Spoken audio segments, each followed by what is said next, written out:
Assalamualaikum warahmatullahi wabarakatuh. Innal hamdalillah nahmaduhu wa nasta'inuhu wa nastaghfiruh wa na'udzu billahi min syururi anfusina wa sayyiati a'malina. May yahdihillahu fala mudhillalah wa may yudlil fala hadiyalah. Asyhadu an la ilaha illallah wa asyhadu anna Muhammadan abduhu wa rasuluh. Allahumma salli wa sallim wa barik ala Muhammad wa ala alihi wa ashabihi ajma'in, amma ba'du. Pada kesempatan ini saya akan melanjutkan tentang perjuangan Nabi Sallallahu Alaihi Wasallam, sejarah perjuangan Nabi Sallallahu Alaihi Wasallam menyampaikan ad-dinul islami kepada umat manusia. Pada tahun atau sampai pada tahun keempat kenabian,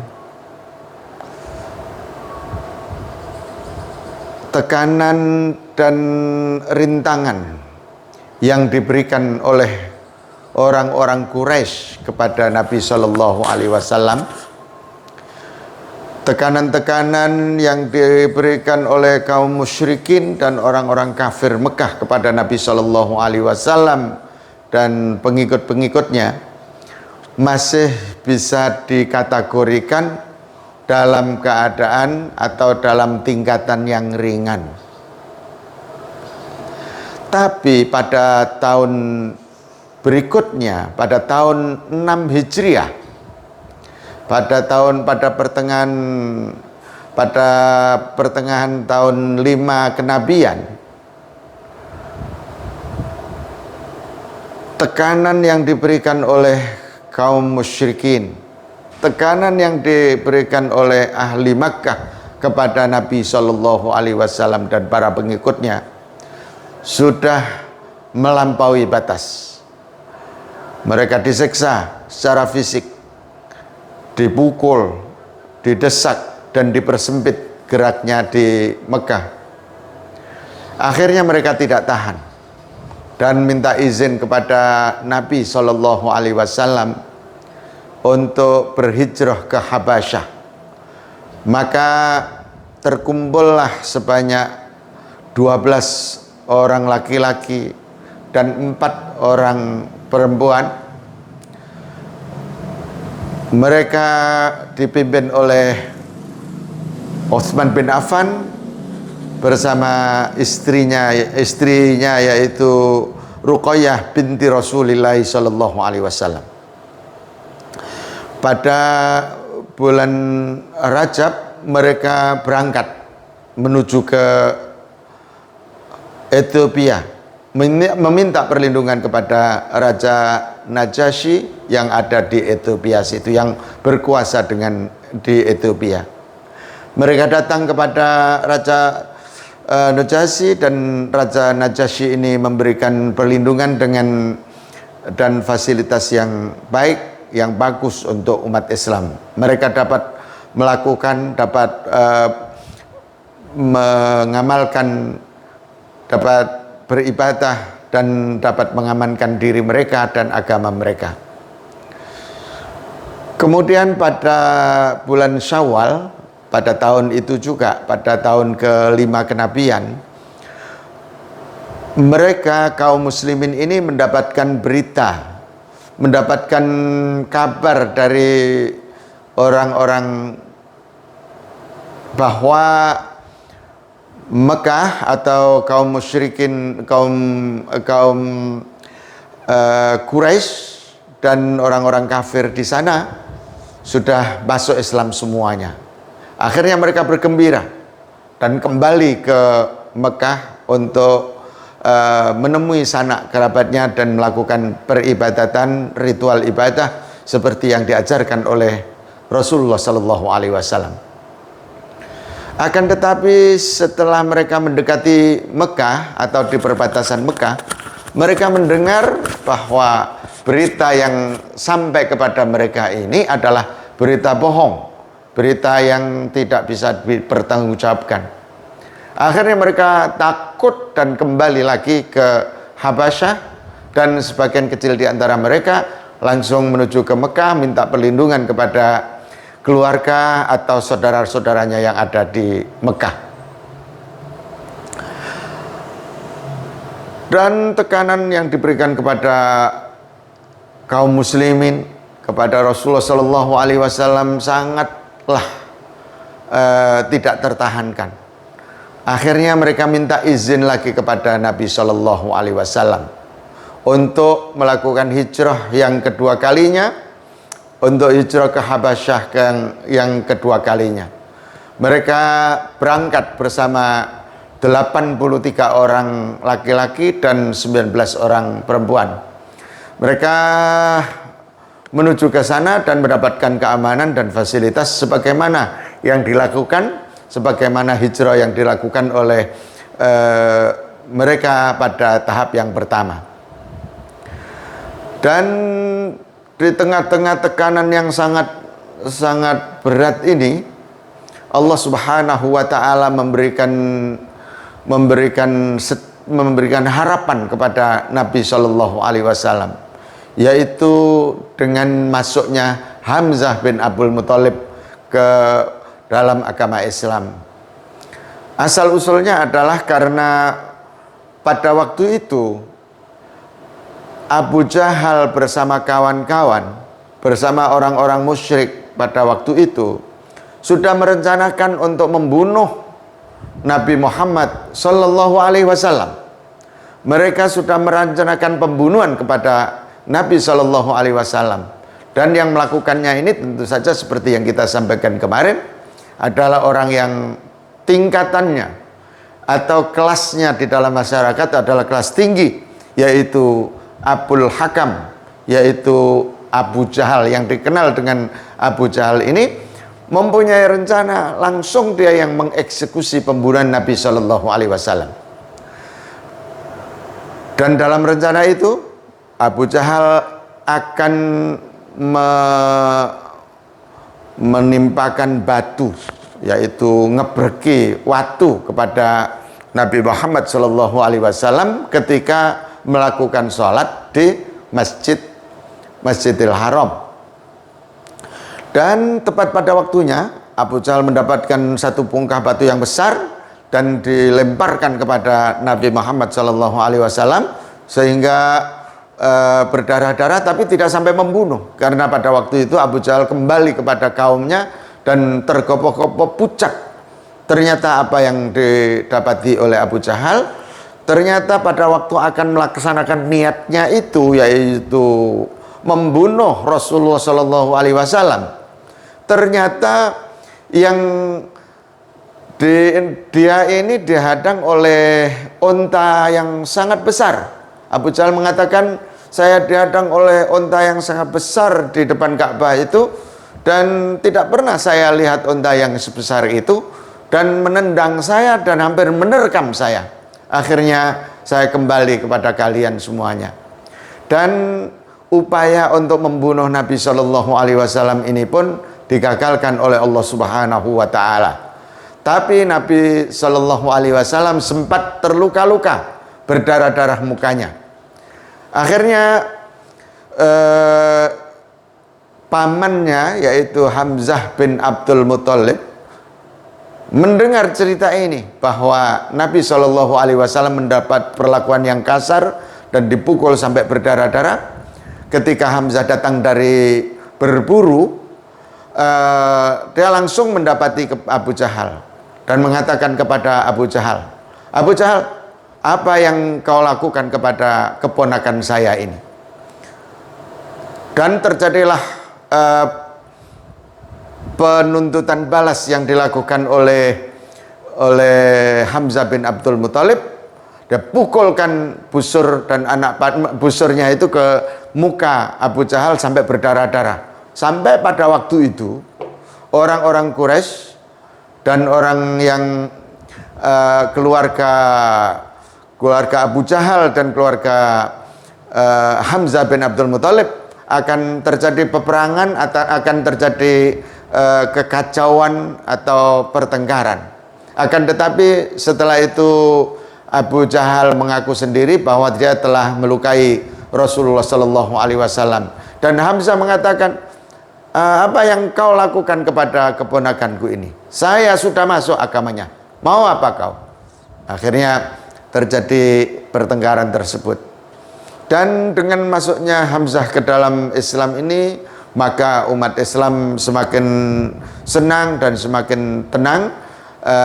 Sementara yang hijrah tadi tinggal di Ethiopia dan tinggal di sana sampai mendengar Rasulullah Shallallahu Alaihi Wasallam akan hijrah ke Madinah. Sementara itu orang-orang Quraisy tidak habis-habisnya mengadakan rayuan-rayuan kepada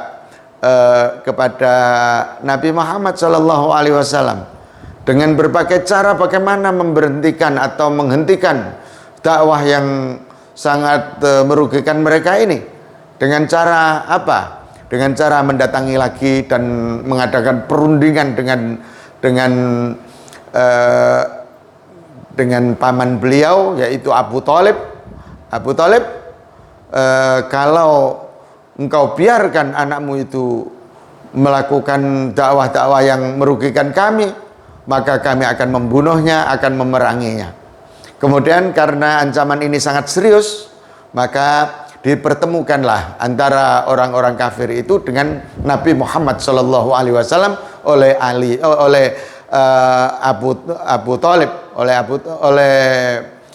Abu Thalib. Kemudian di dalam perbincangan itu Abu Thalib mengatakan kepada Nabi Shallallahu Alaihi Wasallam, karena mungkin pembelaannya atau dukungannya kepada keponakan beliau ini sudah agak mengendor, maka Nabi Muhammad Sallallahu Alaihi Wasallam menegaskan setegas-tegasnya dengan kata-kata yang terkenal beliau, ya ammi law wada'us syamsa fi yamini, wahai pamanku, kalaulah mereka ini mampu untuk mendatangkan matahari di tangan kananku, wal qamara fi yasari, dan bulan di tangan kiriku, lan atruka hadzal amra, aku tidak akan pernah meninggalkan perintah atau perkara yang dibebankan kepada Allah Subhanahu wa taala untuk aku sampaikan ini, hatta yudhhirahullahu, sehingga Allah memberikan titik pencerahan dan kemenangan, au ahlika dunahu, atau aku mati karenanya. Dengan kata-kata tersebut, tentu saja pamannya sudah mantap dan memberikan dukungan kembali kepada anaknya. Demi Allah, wahai anakku, pergilah dan sampaikanlah apa yang engkau inginkan. Demi Allah, saya tidak akan memberikan atau menyerahkan kamu kepada mereka. Kemudian titik pencerahan yang kedua, yaitu terjadi pada 3 hari setelah Hamzah masuk Islam, yaitu Islamnya Umar ibnul Khattab. Sebetulnya Islamnya sangat sederhana, dan Umar bin Khattab pada waktu sebetulnya sebabnya sederhana, tapi sebelumnya Umar bin Khattab dengan menghunus pedangnya datang dan kitu-kitu, dan dengan segala Umar adalah orang yang berbadan tegap dan keras, dan dia datang untuk membunuh Rasulullah Shallallahu Alaihi Wasallam. Saya mau kemana wahai Umar? Ditanya oleh Abdullah bin Irth. Dia bertanya kepada Umar, Umar, engkau mau kemana? Dan dijawab oleh Umar, saya akan membunuh Muhammad.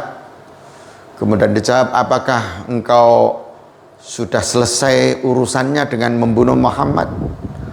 Apakah selesai urusanmu dengan Bani Hashim?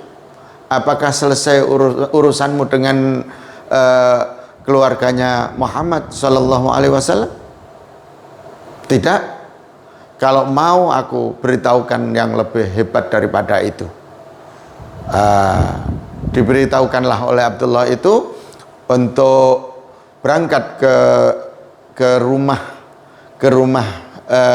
adiknya, ke rumah Fatimah dan ke rumah Hafsah. Dia datang ke Fatimah, ke rumah Fatimah, anaknya Umar ibnul Khattab, dan mendapati dari luar pintunya bahwa suaminya sedang mengajar istrinya untuk membaca Al-Quran dan membaca surat Toha pada waktu itu dengan membaca Bismillahirrahmanirrahim, dan Umar mendobrak pintu itu. Apa yang kamu baca? Saya mendengar apa? Suami Fatimah mengatakan, tidak ada yang kami perdengarkan, kami hanya berbincang-bincang. Apa itu tadi yang kau baca?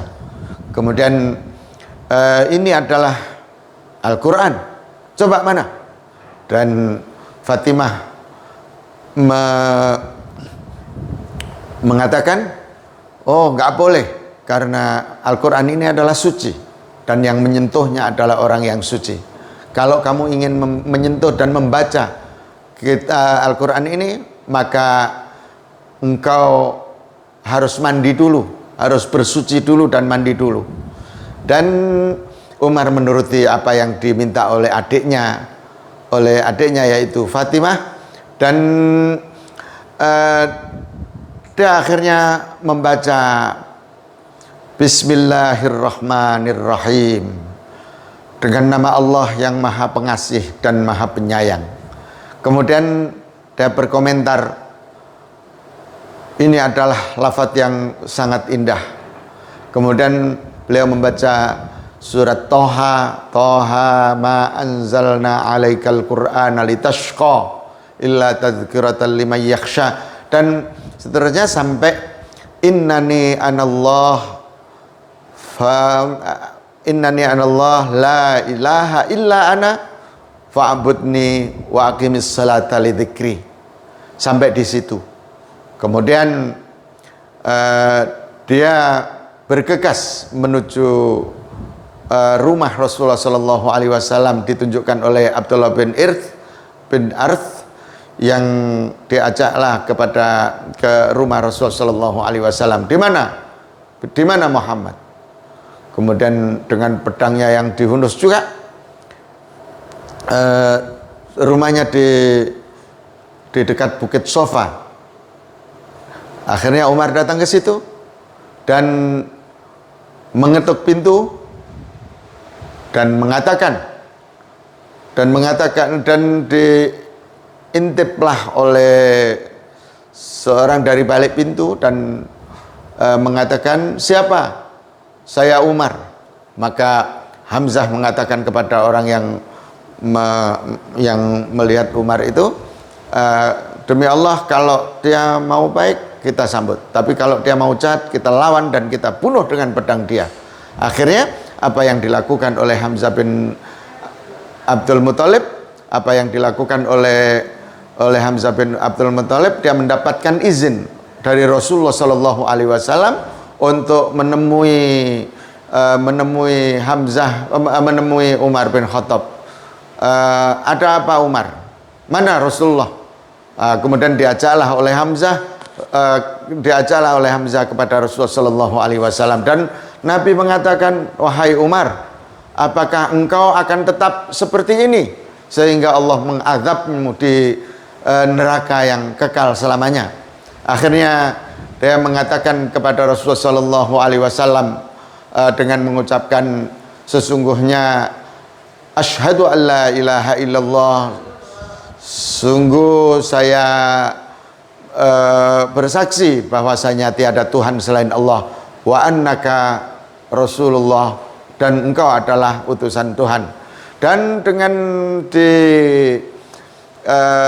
dengan Islamnya Umar ini, para sahabat yang bersama Rasulullah Shallallahu Alaihi Wasallam mengucapkan takbir dan gegap gempita menyambut Umar bin Khattab masuk Islam dengan mengucapkan Allahu Akbar, Allahu Akbar. Dan Nabi menceritakan bahwa Umar telah didoakan oleh Nabi Shallallahu Alaihi Wasallam, ya Allah, Allahumma a'izzal Islama bi ahadi rajulaini, Umar ibn al-Khattab au Abul Hakam. Ya Allah, sesungguhnya ya Allah, kuatkanlah Islam dengan salah satu di antara orang yang engkau cintai, Umar ataupun Abul Hakam, yaitu Abu Jahal. Ternyata Allah Subhanahu wa taala telah memilih Umar bin Khattab sebagai orang yang dicintai Allah Subhanahu wa taala. Dengan Islamnya Umar ini, maka orang-orang yang masuk Islam yang bersama Rasulullah Shallallahu Alaihi Wasallam semakin berani untuk melakukan ibadah dan sholat di Masjidil Haram, karena mereka sudah mendapatkan perlindungan dari orang yang sangat kuat, yaitu Hamzah bin Abdul Muthalib dan Umar ibnul Khattab. Allahu a'lam bishawab. Wassalamualaikum warahmatullahi wabarakatuh.